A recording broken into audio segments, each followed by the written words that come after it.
Shalom, Ibu Bapak, saudara-saudaraku yang dikasihi dan mengasihi Tuhan.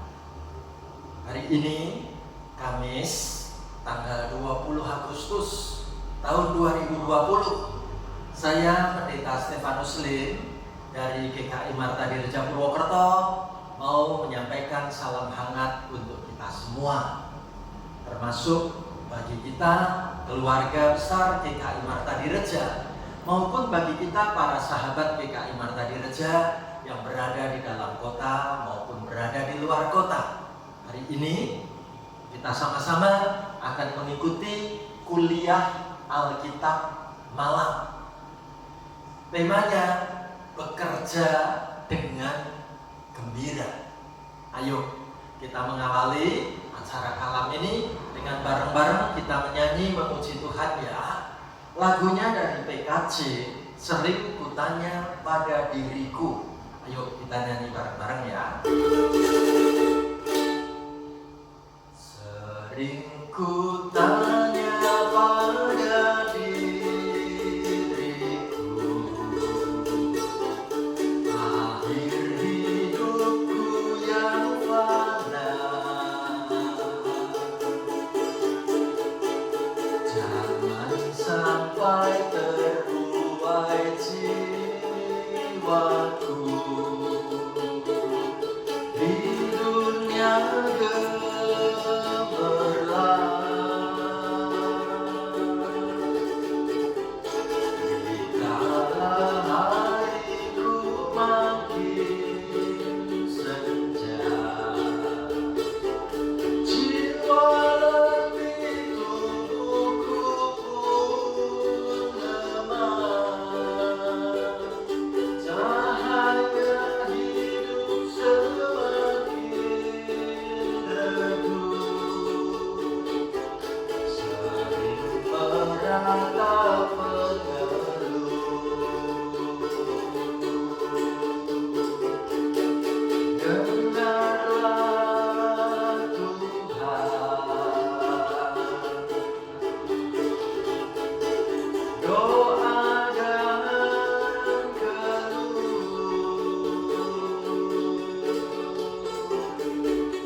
Terima kasih Tuhan, malam hari ini Engkau beri waktu kepada kami belajar tentang firman-Mu melalui acara kuliah Alkitab malam. hamba-Mu siap untuk dipakai Tuhan menguraikan firman-firman-Mu. Dan biarlah kami semua yang mengikuti acara siaran ini dari rumah kami masing-masing, kami pun bertemu dengan kebenaran firman-Mu. Hamba mendoakan semua keluarga besar GKI Marta Direja Purwokerto maupun para sahabat keluarga GKI Marta Direja Purwokerto, baik yang tinggal di dalam kota Purwokerto maupun di luar kota. Kami sama-sama memiliki kerinduan hati belajar dari firman-firman-Mu. Terima kasih Tuhan, beri kepada kami kebenaran firman-Mu untuk kami terapkan dan kami praktekkan dalam hidup kami. Kami siap mengawali kuliah Alkitab malam ini, diberkati dalam nama Tuhan Yesus. Haleluya. Amin. Ibu bapak, saudara-saudari yang terkasih, bacaan Alkitab dipilihkan dari Pengkhotbah 3 ayat 22. Pengkhotbah 3 ayat 22, hanya satu ayat.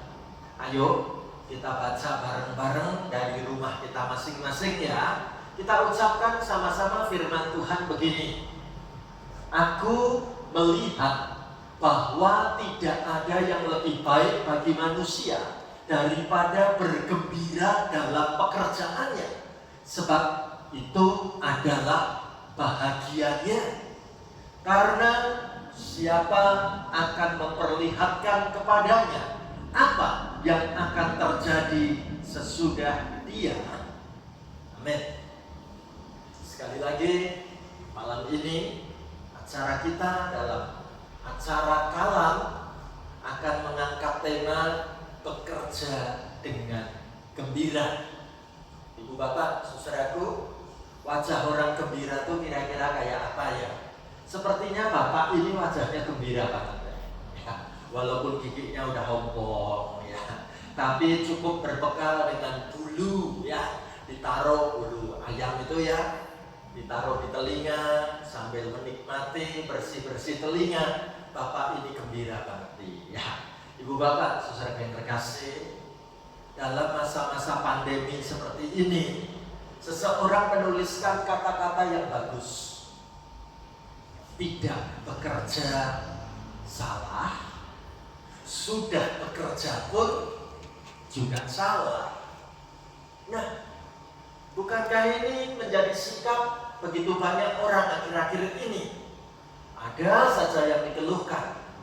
Ada yang mengeluh, kenapa jabatanku gak naik-naik, jabatanku rendah terus seperti ini. Ada yang mengeluh, kenapa penghasilan gajiku tidak naik-naik, gajiku rendah terus seperti ini. Ada lagi yang mengeluh, rasa-rasanya pekerjaanku ini terlalu berat. Atau orang malah mengatakan pekerjaanku terlalu ringan. Ada lagi yang mengatakan bagaimana jarak dari rumah ke tempat kerja itu jauhnya minta ampun. Ada lagi yang katakan jam kerjaku harus masuk terlalu pagi, atau malah sering nanti pulangnya malam banget sampai lembur-lembur dan macam-macam pokoknya. Tampaknya manusia dalam situasi seperti ini makin sulit untuk bisa bersyukur atas apa yang ada di dalam hidup mereka pada hari ini, bukan?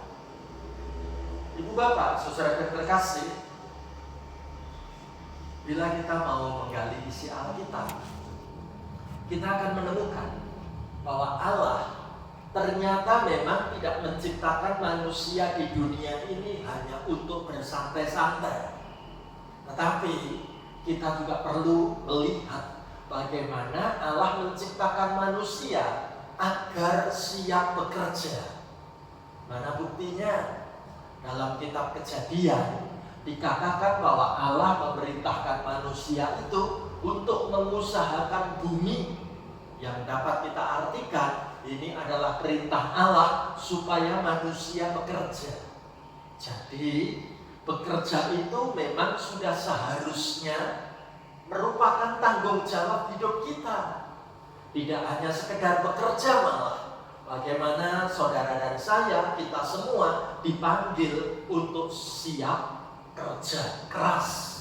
Bukankah ini sesuatu yang luar biasa? Ibu bapak, saudaraku, mana buktinya kalau Alkitab mengingatkan bahwa memang kita ini perlu kerja, bahkan kerja keras? Menarik, saya tunjukkan beberapa ayat Alkitab ya untuk jadi panduan pegangan hidup kita. Yang pertama, pada kitab Amsal 14 ayat 23 ditulis, dalam tiap jerih payah ada keuntungan, tetapi kata-kata belaka mendatangkan kekurangan saja. Dengan ungkapan yang sangat menarik, penulis kitab Amsal mau mengingatkan hidup ini gak cukup kalau cuma omong-omong tok. Yang penting mana jerih payah pekerjaan konkretmu, mau banting tulang, peras keringat, itu pasti akan mendatangkan keuntungan.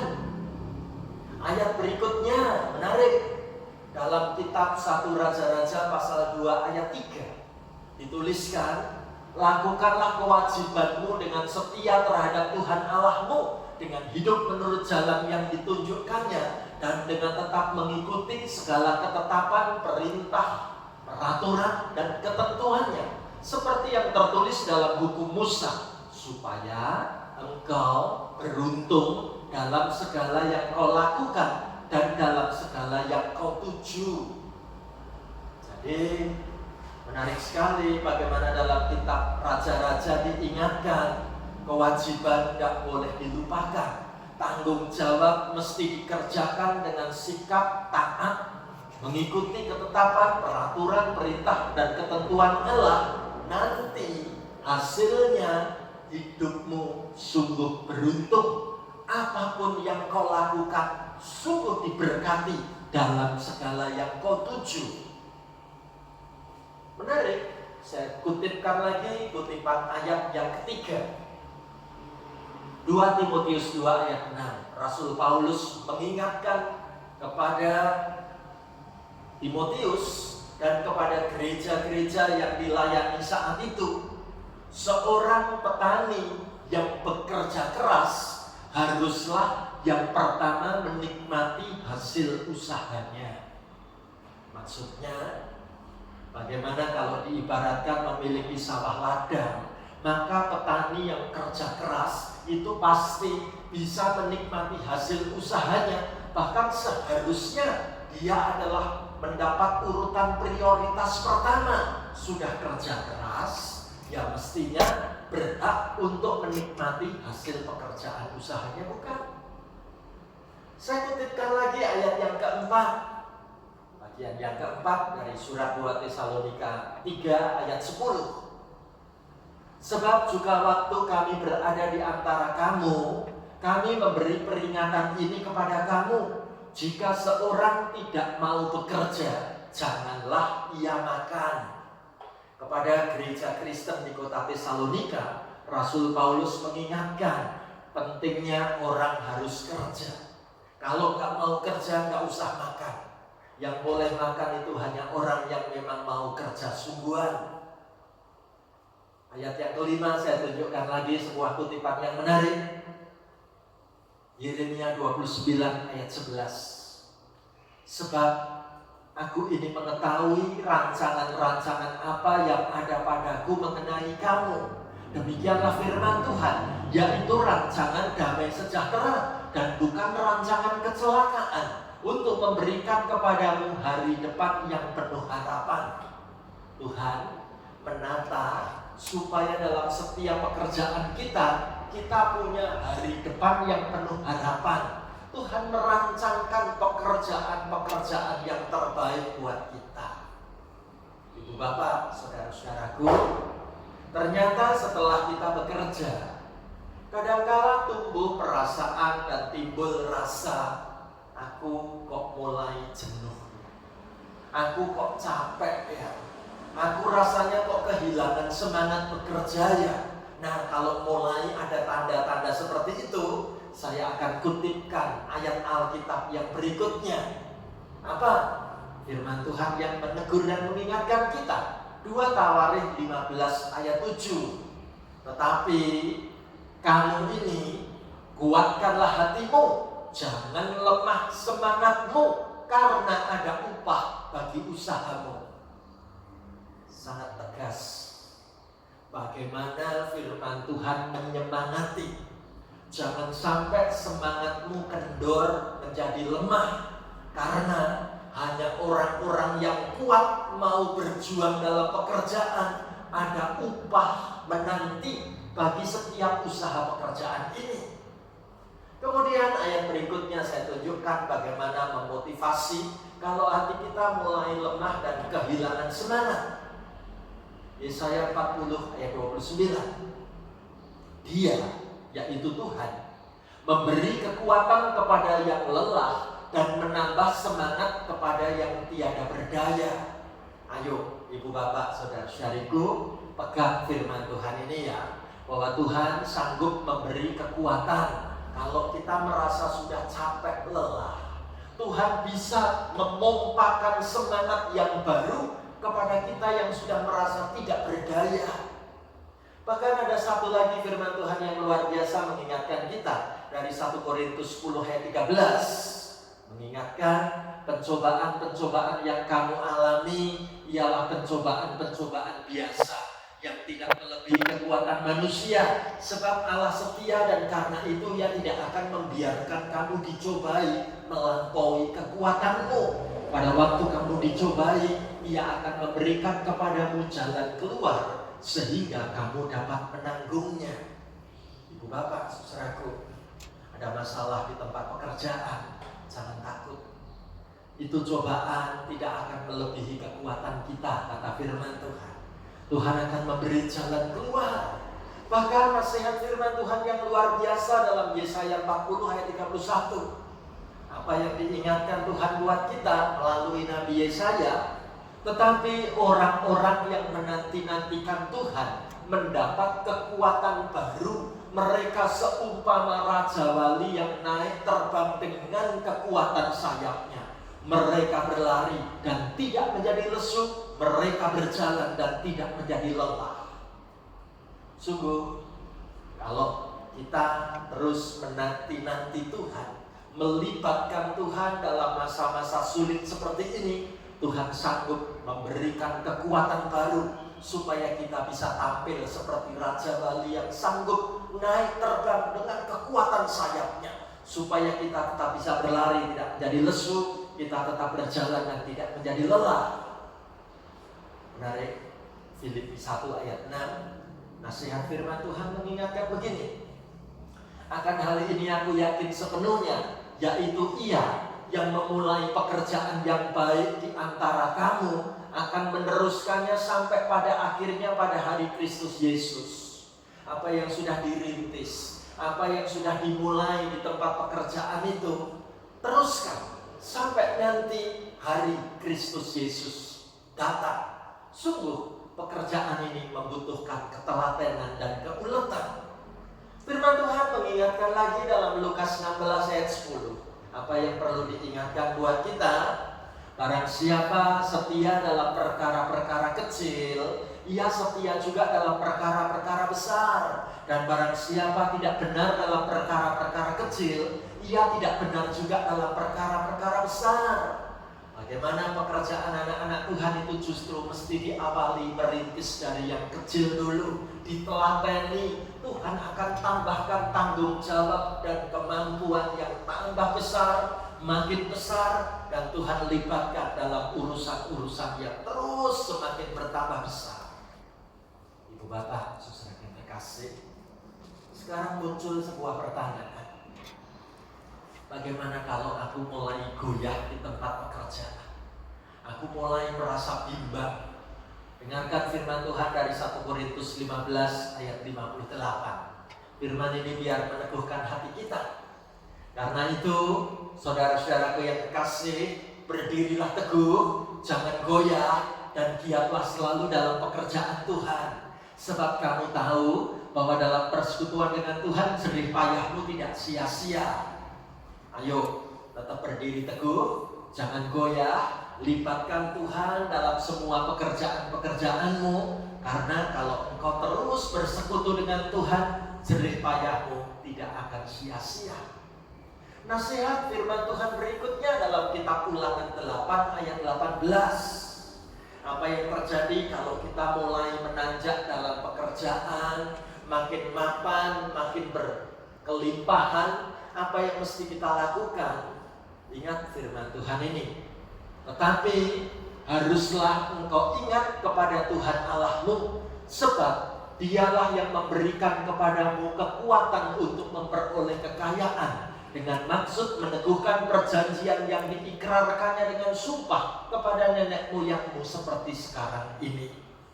Kalau keadaan kita bisa baik seperti sekarang, ingat terus bahwa Tuhan yang membuat kita bisa seperti sekarang, ya.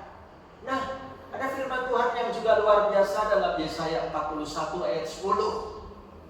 Ayat ini meneguhkan dan akan membuat kita sanggup mengalami kemenangan. Yuk kita baca ya. Janganlah takut sebab aku menyertai engkau.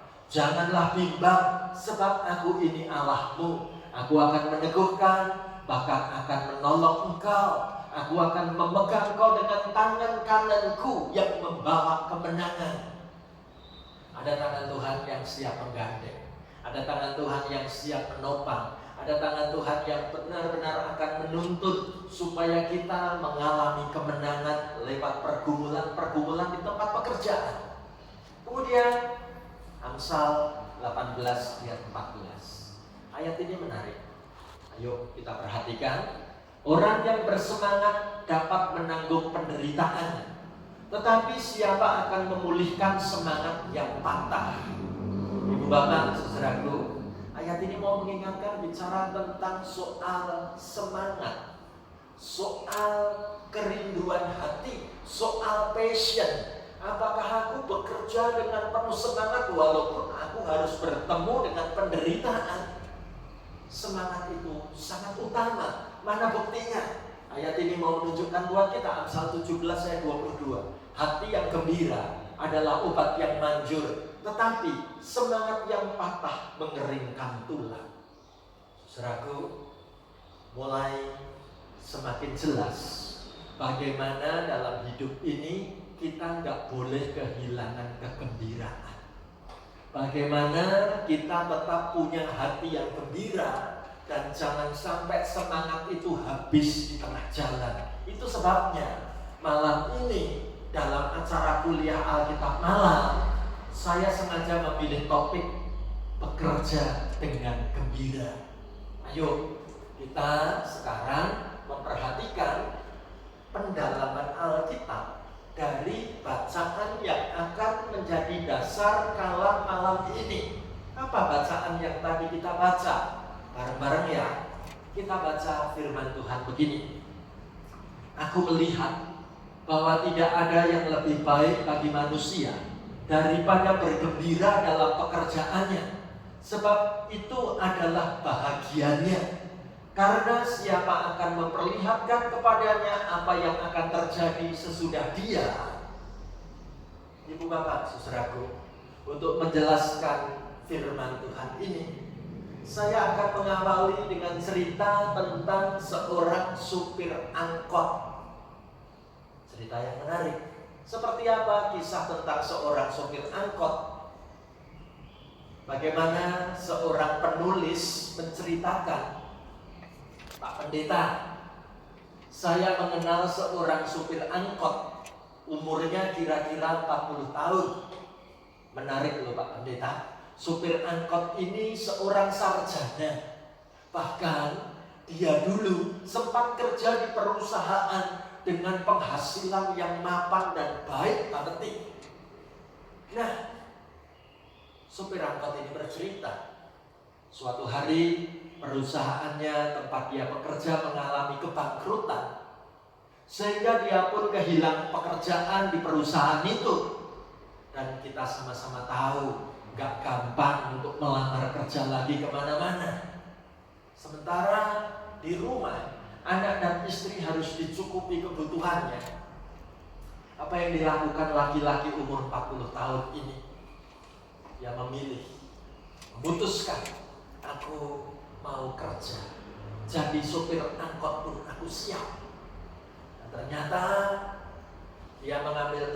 jalur yang kebetulan sering dilewati oleh bapak yang menulis cerita ini. Bapak yang menulis cerita ini menyampaikan, Pak Pendeta, satu hal yang menarik dari perilaku sang supir angkot kalau kerja itu keren banget Pak Pendeta. Bagaimana? Dia ceritakan, kalau sebagian besar supir angkot itu ugal-ugalan kejar setoran, tidak banyak bicara, hanya fokus bagaimana mencari ada orang menyewa angkotnya di pinggir jalan mungkin. Tapi supir yang satu ini jelas-jelas tampak kasat mata, dia sangat menikmati profesi jadi supir angkot. Mana buktinya? Dia senang bercanda dengan penumpang, baik yang duduk di sebelah atau penumpang yang duduk di belakang. Tampak dia itu gembira, happy dalam pekerjaan, sehingga siapapun yang naik angkotnya rasanya di dalam angkot ini sedang diajak piknik rame-rame, kira-kira gitu. Luar biasa. Lalu supir angkot ini bercerita, menjadi supir angkot pasti bukan pekerjaan yang membanggakan. Nah, benar, kita pun jarang mendengar ada orang tua yang mengizinkan anak-anaknya cita-citanya besok kepingin jadi supir angkot. Ya. Tapi yang satu ini, supir angkot anak Tuhan yang satu ini tampaknya bangga dengan jabatan pekerjaannya jadi supir angkot. Kenapa kok bangga? Karena setidaknya laki-laki ini masih bisa bekerja dengan halal di tengah-tengah kondisi kesulitan ekonomi seperti sekarang ini. Dia masih bisa menyekolahkan anaknya, dia masih bisa menafkahi seisi keluarganya, dan itu kebanggaanku jadi supir angkot. Nah, ibu bapak, saudaraku, kalau ditanya punya gelar sarjana tapi kok nyupir angkot, dia akan tersenyum dan mengatakan, kenapa tidak? Selama itu halal, toh rezeki itu ada di tangan Tuhan yang mengaturnya, katanya. Nah, pasti membuat banyak orang bertanya-tanya, bagaimana mungkin orang bisa bergembira kalau melakukan sesuatu dengan kondisi terpaksa? Ya, bagaimana mungkin kita bisa mengharapkan hasil terbaik kalau pola pikirnya belum diubah seperti supir angkot ini dulu? Ya. Ada kegembiraan terpancar, jadi menikmati pekerjaan luar biasa. Ibu bapak, saudara yang terkasih, apa kata kita pengkhotbah? Kita baca bareng-bareng ya. Aku melihat bahwa tidak ada yang lebih baik bagi manusia daripada bergembira dalam pekerjaannya, sebab itu adalah bahagianya. Karena siapa akan memperlihatkan kepadanya apa yang akan terjadi sesudah dia? Ibu bapak, saudaraku, pengkhotbah atau dalam bahasa Ibrani digunakan kata kohelet. Kohelet ini mau mengingatkan kita supaya kita belajar mencintai pekerjaan, yang artinya bagaimana kita melakukan bagian pekerjaan masing-masing itu dikerjakan dengan hati yang gembira. Dan tampaknya Kohelet atau pengkhotbah menulis itu berdasarkan dari perenungan perjalanan hidupnya, dari pengalaman imannya, bahkan dari kesaksian hidupnya sendiri. Kalau begitu, saya mau mengajak kita membagi ayat ini dalam dua bagian. Kita nanti akan mendalami bagian pengkhotbah 3 ayat 22a yang saya garis bawahi, dan nanti bagian B kita kupas di bagian berikut. Yuk kita fokus, kita baca bareng-bareng pengkhotbah 3 ayat 22 lengkap sama-sama begini. Aku melihat bahwa tidak ada yang lebih baik bagi manusia daripada bergembira dalam pekerjaannya, sebab itu adalah bahagianya. Karena siapa akan memperlihatkan kepadanya apa yang akan terjadi sesudah dia. Ibu bapak, saudara terkasih, apakah mencintai profesi atau tidak? Pengkhotbah menyimpulkan bahwa tidak ada yang lebih baik daripada bergembira dalam melakukan pekerjaan masing-masing. Mengapa? Karena itu memang bagian hidup kita. Karena memang itu panggilan hidup kita. Jadi, apa yang kita kerjakan hari ini bukan sebuah kebetulan. Mari kita renungkan sungguh-sungguh. Pengkhotbah mau mengingatkan lagi, kalau kita berkeluh kesah sepanjang hari, mengasihani diri berlebihan, merasa tidak puas, kehilangan damai sejahtera di hati, dan itu pasti sungguh tidak membawa manfaat. Ini malah membawa etos kerja kita ngedrop, jadi turun. Bahkan bisa mengganggu orang-orang lain, bisa membuat kehilangan kesempatan untuk maju. Karena hasil pekerjaan yang kita lakukan tidak terlalu istimewa. Bahkan bisa saja malah mendatangkan penyakit untuk tubuh diri kita sendiri, bukan? Ibu bapak, saudara yang terkasih, betapa menarik kalau ditanya, apakah baik apabila kita sulit bersyukur dan hanya bersungut-sungut tidak pernah merasa puas? Akankah itu baik bagi diri kita, baik bagi keluarga kita, dan apakah itu menyenangkan hati Tuhan? Pasti jawabnya tidak. Jadi semua ini penting untuk kita renungkan, terlepas dari apapun pekerjaan yang saat ini sedang kita geluti. Ibu bapak, saudara yang terkasih, satu hal yang harus kita ingat, soal bahagia atau tidak bahagia itu bukan tergantung dari kondisi atau situasi yang kita hadapi. Bahagia atau tidak itu tergantung dari seberapa jauh kita mengizinkan Tuhan untuk ambil bagian dalam hidup kita. Kebahagiaan atau kegembiraan sejati itu berasal dari Tuhan, bukan berasal dari keadaan sekitar kita. Ibu bapak, saudara yang terkasih, menarik. Ada sesuatu yang menanti di sana. Apabila kita melakukannya dengan hati lapang dan dengan sungguh-sungguh. Kalau kita tidak bahagia dalam bekerja, atau kalau kita terpaksa, atau kita melakukan dengan hati yang berat, apa sih keuntungan yang bisa kita dapatkan? Coba perhatikan bagian kedua, bagian B, Pengkhotbah 3 ayat 22 bagian B. Kita baca bareng-bareng dari atas ke bawah dulu lengkapnya. Aku melihat bahwa tidak ada yang lebih baik bagi manusia daripada bergembira dalam pekerjaannya, sebab itu adalah bahagianya. Karena siapa akan memperlihatkan kepadanya apa yang akan terjadi sesudah dia. Firman Tuhan ini mau bicara memperlihatkan, tunggu, lihat nanti hasilnya di depan ada apa. Ibu bapak, saudara yang terkasih, tidak ada satupun orang yang bisa tahu apa yang akan terjadi di depan nanti.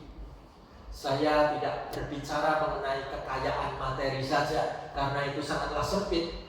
Tetapi mengenai hasil atau pencapaian yang bisa kita peroleh lewat hati yang gembira dalam bekerja. Itulah yang akan membuat kita mampu menghasilkan karya-karya yang monumental, karya-karya yang tidak mungkin terlupakan. Ya, ibu bapak, saudara yang terkasih, bekerja dengan hati lapang, hatinya gembira, itu adalah obat yang manjur, menjaga kita tetap sehat, tampil tetap awet muda, punya semangat melakukan yang terbaik. Dan rasa syukur kita ini dalam menikmati anugerah Tuhan ini membuat semua itu sungguh bisa terjadi dalam hidupku dan seisi keluargaku. Ibu bapak, saudaraku, apakah sampai hari ini kita sedang menikmati pekerjaan dengan penuh rasa syukur sebagai sebuah berkat dari Tuhan, atau kita masih merasa kurang puas? Semua tergantung pada sikap iman kita. Tuhan sanggup membuat pekerjaan sekecil apapun menjadi seindah dan seberharga emas loh. Sungguhkah itu benar? Ya, Ibu Bapak, saudara yang dikasih, pekerjaan yang semula tampaknya sepele pada hari ini, siapa menyangka bisa menjadi sesuatu yang luar biasa pada suatu hari di depan nanti. Tetapi itu tidak akan bisa terjadi kalau kita mengerjakannya dengan rasa terpaksa, dengan berat hati, dengan asal-asalan.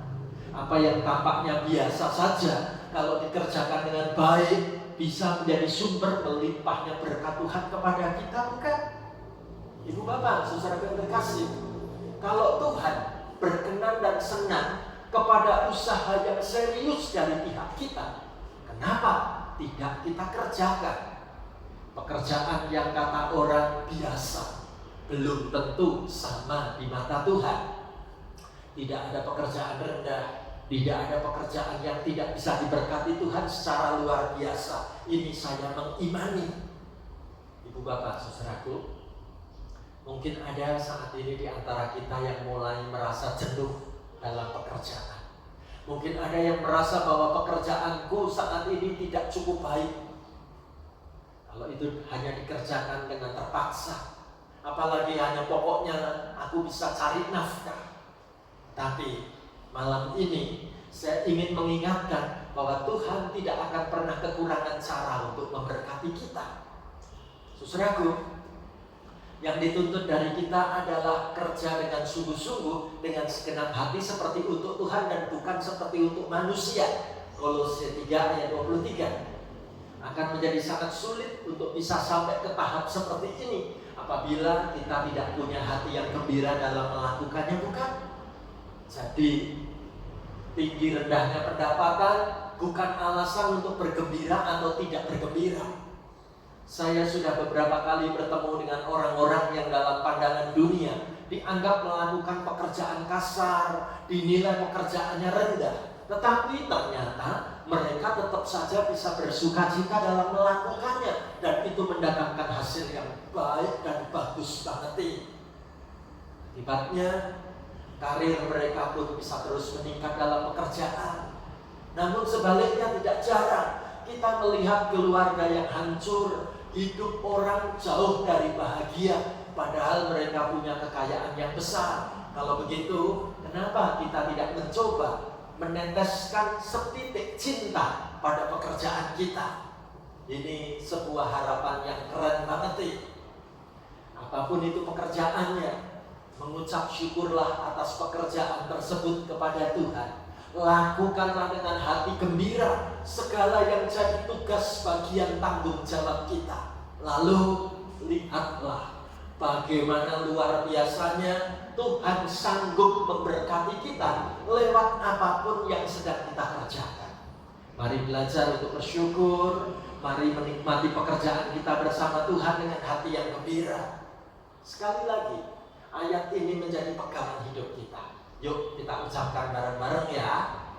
Aku melihat bahwa tidak ada yang lebih baik bagi manusia daripada bergembira dalam pekerjaan. Sebab itu adalah bahagianya.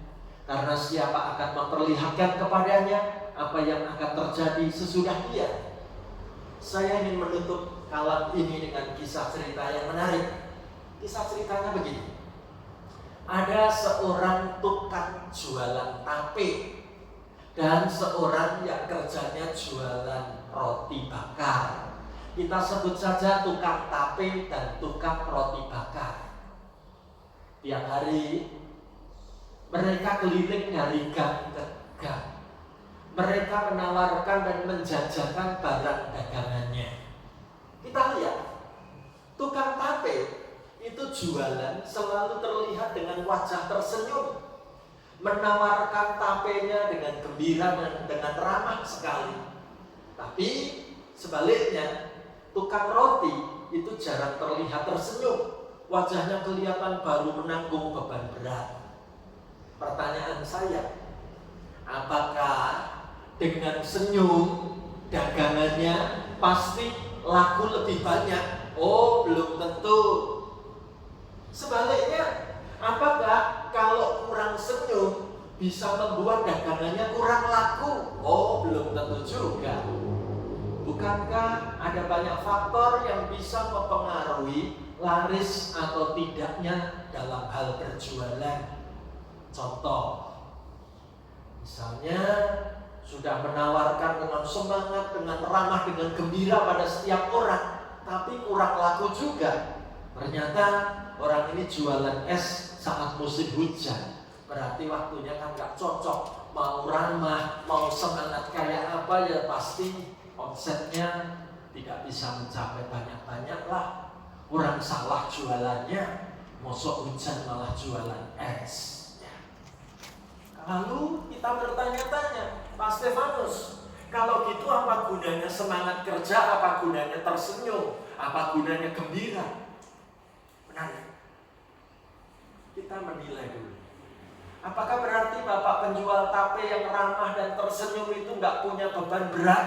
Oh, belum tentu juga. Lihat saja ada guratan-guratan lelah di wajahnya. Mungkin kita bertanya, kenapa tukang roti bakar?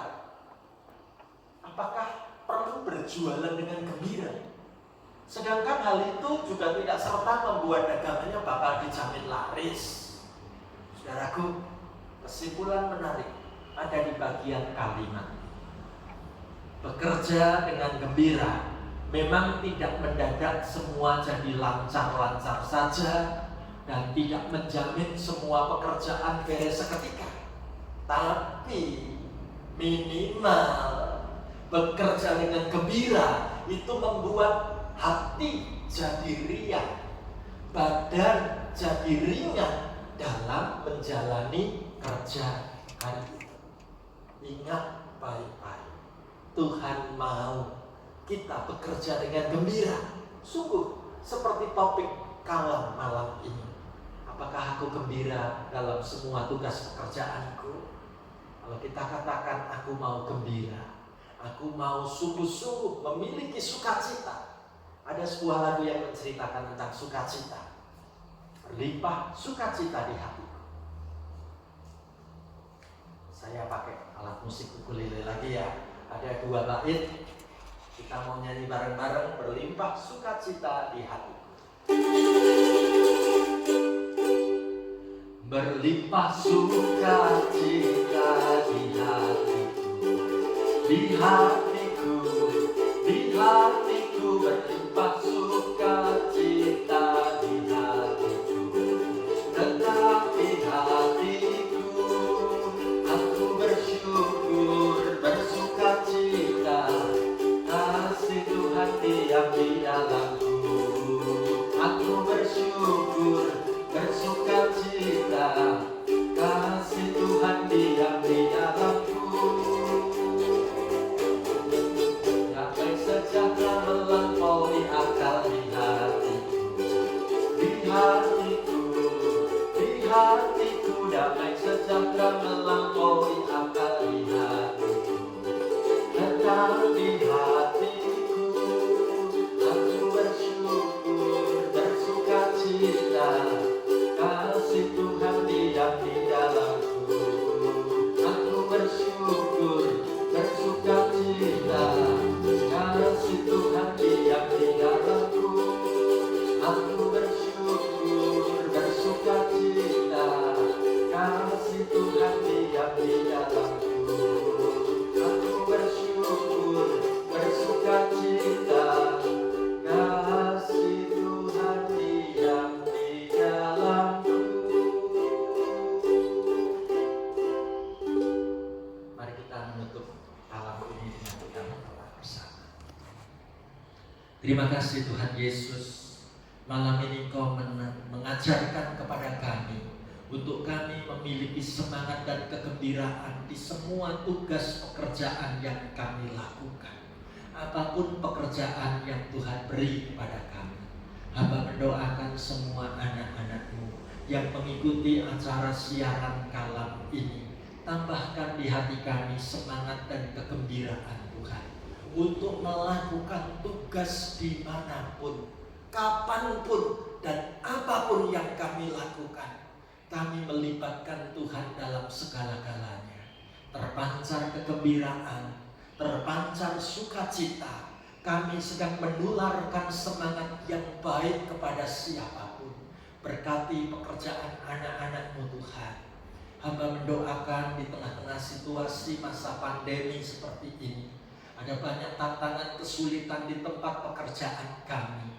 Ada begitu banyak perjuangan jerih lelah yang membutuhkan ketekunan kami. Mari Tuhan Kau dampingi anak-anak-Mu supaya kami tidak menyerah kalah. Tuhan beri kepada kami semangat kembali. Tuhan tambahkan kegembiraan dan wajah penuh senyum tetap menghiasi hidup kami. Hamba doakan semua anak-Mu yang mengikuti kalam pada malam ini diberkati dalam nama Tuhan Yesus, sumber kekuatan dan semangat pekerjaan kami. Haleluya.